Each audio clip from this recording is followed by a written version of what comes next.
An 85-year-old Marine veteran walks into his old bar for a quiet cup of coffee, only to be punched in the face by a biker half his age. No one steps in. No one says a word, but the silence does not last long. 30 minutes later, his son arrives, not alone, but with a military strike team. What happens next forces an entire town to confront what respect really means. Hit like and comment where you're watching from. Your support brings more amazing stories. Now let's begin.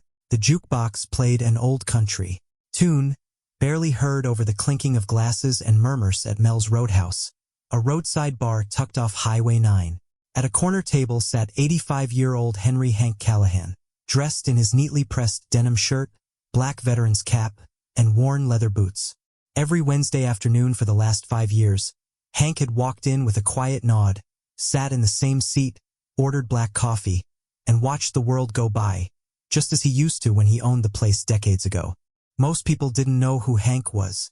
They just saw an old man with sun-wrinkled skin and a slow walk. What they missed were the twin silver bars tattooed on his soul, the weight of being a retired Marine Corps first sergeant, a man who had led young soldiers through fire and fear, then returned to a civilian world that often looked away.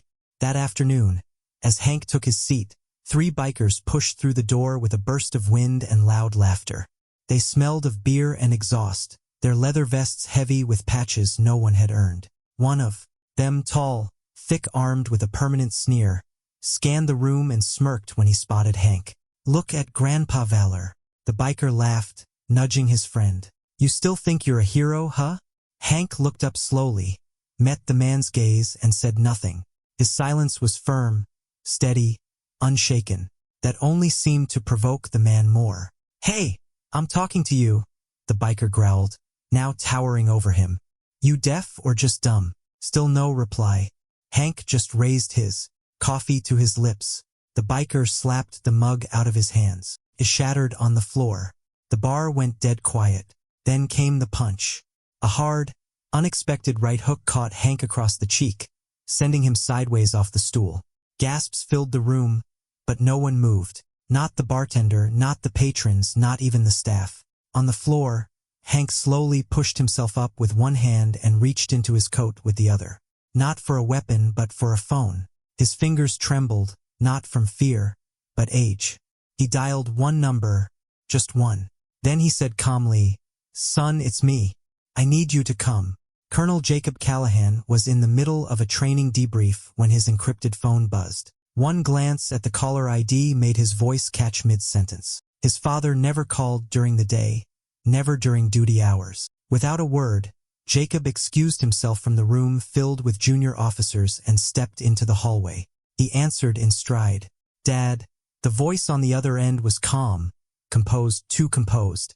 "I need you to come," Hank said slowly. Now, no details, no drama. But Jacob could hear it. A Marine knows when another Marine is signaling distress, even one as old and proud as his father. 5 minutes later, a mission-ready strike vehicle pulled out of Fort Griffin's south gate. Jacob rode passenger side. His team already briefed, though details were few, just coordinates and one clear objective: protect the first sergeant. Back at Mel's Roadhouse, Hank sat alone again, his jaw bruised, a cut blooming, purple beneath his eye. The bikers had returned to their seats, laughing, emboldened by the room's silence.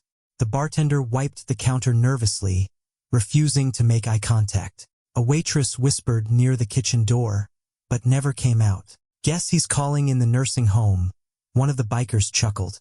"Maybe they'll wheel him out before he breaks a hip." But Hank never looked their way. He simply folded his hands and waited. Outside, dark clouds rolled across the highway. The sound came first, a low rolling hum growing louder by the second. It was not thunder. It was horsepower. A convoy of matte black SUVs and tactical trucks rounded the corner and screeched to a halt in front of the bar.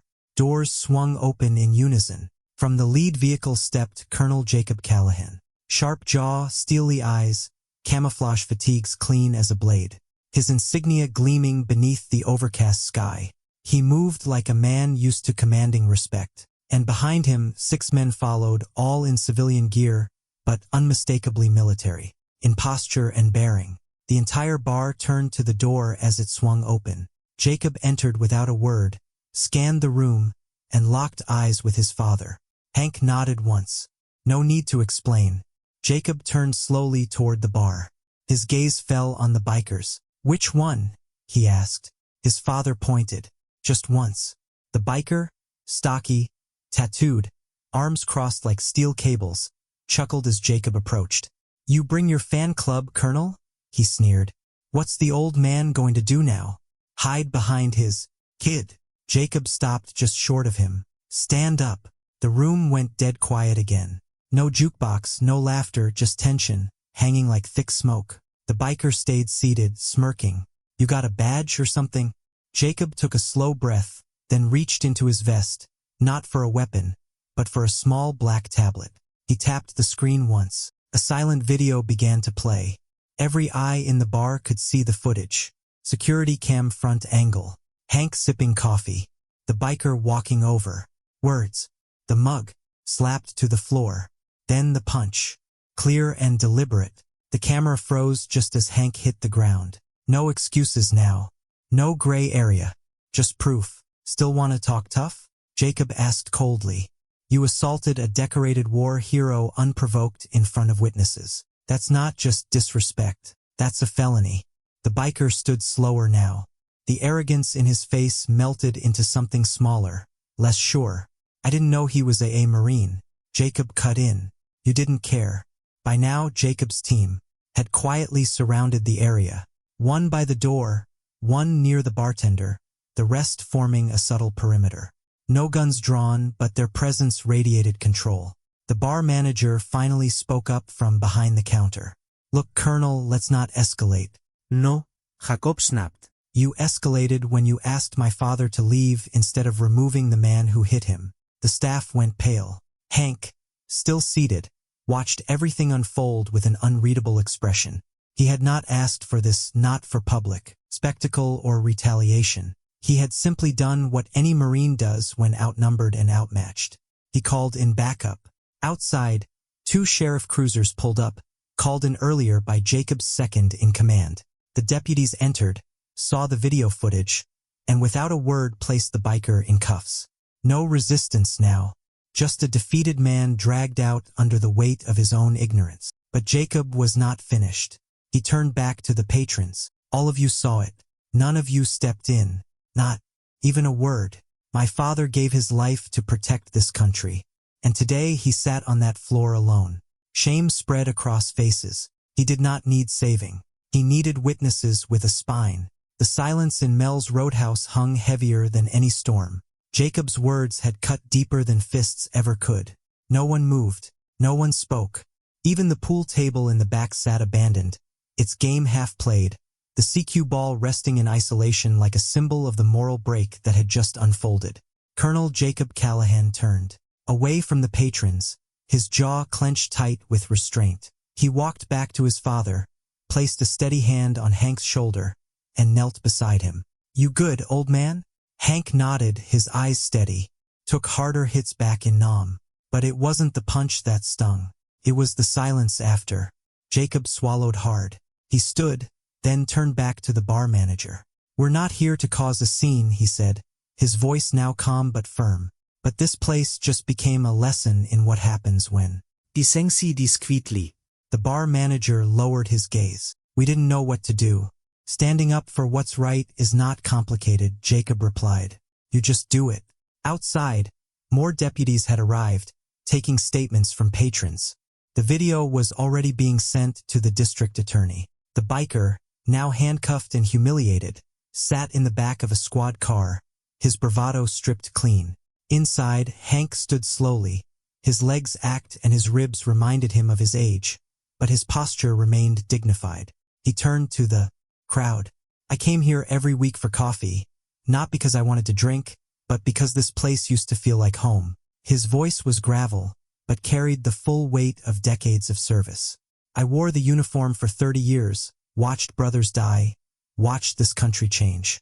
But never once did I believe it would forget how to respect those who kept it free." He looked around, his eyes locking briefly with each face. This is not who we are. Not as a town. Not as Americans. By the time Hank finished, heads were bowed. Some eyes were glassy.